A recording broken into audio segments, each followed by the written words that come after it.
All right, so the top story today, Nitish Kumar to take oath as Chief Minister of Bihar at 2 p.m. For the 8th time. This after he dished the BJP on Tuesday and announced a new grand alliance which includes Tejashwi Yadav and other opposition parties. Right, Gargi, he said the new Mahagathbandhan, the Grand Alliance will consist of 7 parties, 1 independent and will work closely. The RJD chief, that's Tejashwi Yadav, will be the Deputy Chief Minister. And Nitish said the decision to split from the BJP for the 2nd time in 9 years was based on feedback that he had received from his party's legislators whom he met with yesterday morning before he made this announcement. Well, let's go across to Alok for more. So Alok, that swearing in ceremony at 2 o'clock today. Tell us about, what's happening, the preparations. There have been so many developments since yesterday. See, there won't be any grand preparations, Gagi, because only 2 people are getting sworn in today. That's Nitish Kumar and also Tejashwi Yadav, who is Lalu is the RJD chief. He's not the RJD chief, but he is, of course, the most prominent player in that party right now. Also because of Lalu Yadav's help. So those are the 2 people who are going to get sworn in today.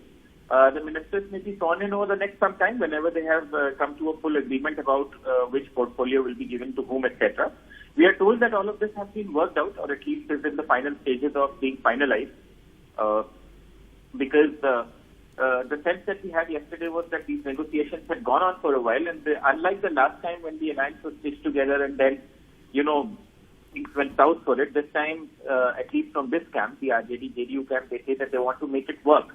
And that is why their backroom channels have been activated for a long time, and they've been thinking and deliberating about what to do. I think one more thing that we can say for certain is that Tej Pratap Yadav, who is the elder brother of Tejashwi Yadav, will also be given a plush posting, plum cabinet post, if I can say it that way. He was the health minister to start with in the last government that these 2 parties had together. Wasn't really a great tenure, I have to say. But this time around, because of his ties with the Lalu family and his part of it, he's also going to get a major position, not today, maybe sometime later. Also, some veterans in both parties will also get places. For instance, in the last term, I remember that Abdul Bari Siddiqui of the RJD was the finance minister. He's a veteran, very senior politician within the RJD. So while Tejashwi Yadav may be the face of that party, there are many who also work and have been with Lalu Yadav for decades, and now, of course, with Tejashwi. Right, so Alok, you're saying it's all happening very carefully this time around, both sides being cautious, all these issues being talked through and worked through, and then, these announcements on who gets what will take place. Yes, that's what I'm trying to say, that they will eventually announce all of that, but they're trying to be a little more careful, because you see their history isn't really something that inspires a lot of confidence. The last government that they had lasted for 2 years, but both parties insist that this time things will be different. Of course, the test of that will be on the ground, Gargi. But as of now, we are gearing up for that ceremony. Unlike you see a UP where you had some lakhs of people thronging to a stadium to witness Adityanath's second swearing in, it's going to be a little, I don't want to say subdued, but it's not going to be on that scale. People will turn up, but even yesterday there were just a few hundreds of supporters.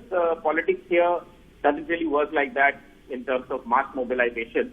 So even today, we're not expecting crowds to converge in the Raj Bhavan or something, but yes, the JDU and the RJD will want their message to get across that both of them are united. Right, Alok, you're saying not many people are expected to turn up, but how are people reacting to this? We did hear the BJP reacting, saying that this was a betrayal on part of Nitish Kumar. Well, you see, different parties are reacting in different ways. For instance, like you pointed out, the BJP is saying that Nitish Kumar is a spent force and they're calling him Kursi Kumar, etc., etc. Lots of memes going around on social media. The RJD and the JDU insist that what Nitish Kumar did was the right thing, because no political party will want it to be consumed by the forces of another party. And so if Nitish Kumar or his people felt that the BJP was trying to sabotage their party, they had every right to explore other political options. Now, you see, Nitish Kumar, his party may be number 3 in Bihar, but at the same time, he's a leader of immense stature, and his party has cultivated vote banks that are intrinsic to that party. For instance, the extremely backward classes or other formations that the JDU has groomed and has converted into their vote bank. So Nitish Kumar is very necessary. He is essential to the politics of Bihar, at least as of now. The BJP may not believe so, but whichever side Nitish Kumar is on. So you basically have a situation in Bihar where if two forces get together, and there are three in Bihar, the RJD, the JDU and the BJP. So if two of them get together, then the third one sits in the opposition. And this is something that Manish ji, our colleague, was also explaining yesterday. So in that sense, you see right now, because the JDU and the RJD are together, the BJP sits in the opposition. And the JDU says they are perfectly justified in doing what they did with the previous government.